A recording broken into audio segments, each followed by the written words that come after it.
After hour. Like barista moments natin na pinamagatang.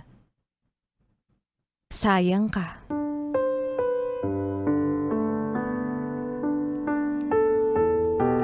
Ang sabi ko sa sarili ko, ito na siya.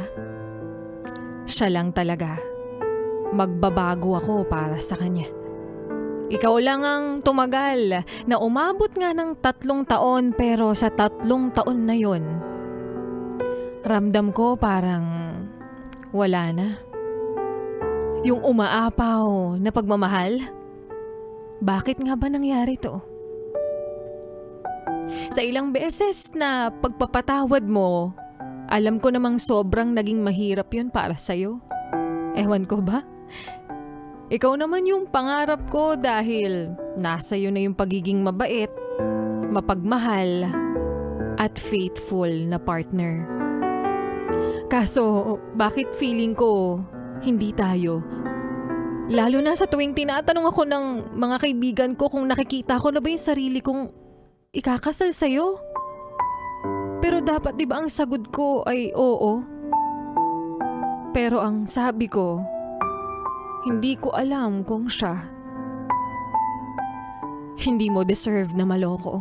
Dahil hindi ka man loloko kaya hinintay ko yung pagkakataon para magpakatotoo at sabihin sa'yo na sorry, break na tayo. Sinabi ko na ang lahat sa'yo pero ang sagot mo,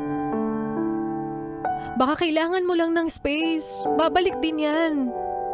Aasa ako at hindi ako susuko. Kaya nandyan ka pa rin kahit wala na tayo, kahit iba na yung dahilan ng pagngiti ko sa mga text at tawag mo, minsan lang ako mag-reply sa'yo. Nandyan ka pa rin.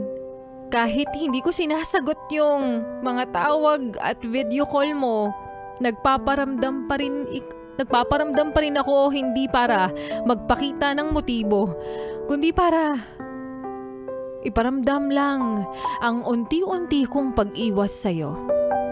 Hindi ko nga alam kung manhid ka ba talaga o sadyang nasanay ka na sa mga paulit-ulit kong kalokohan na paulit-ulit mo ring patatawarin. Kaya naman tama na. Mas deserve mo yung taong papasayihin ka. Yan ang sabi ko. Kaya nung tinagpo kita para tuldukan na to, ayoko na sanang mahirapan ka pa pero mas pinapahirapan mo ko nung huling beses na magkita tayo na dapat magpo-propose ka. May dala ka pang ticket papuntang ibang bansa. Kasi yun yung pangako mong bakasyon para sa ating dalawa pero patawarin mo ako.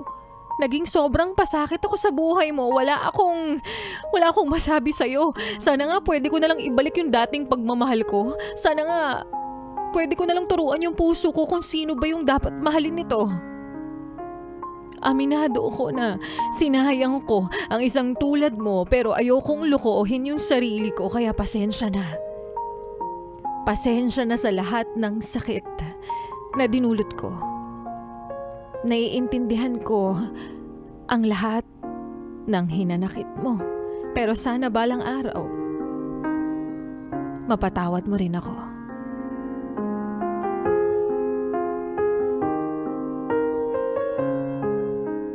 At mga bes, yan ngang muli ang kwento ng ating Laika Barista Moments na pinamagatang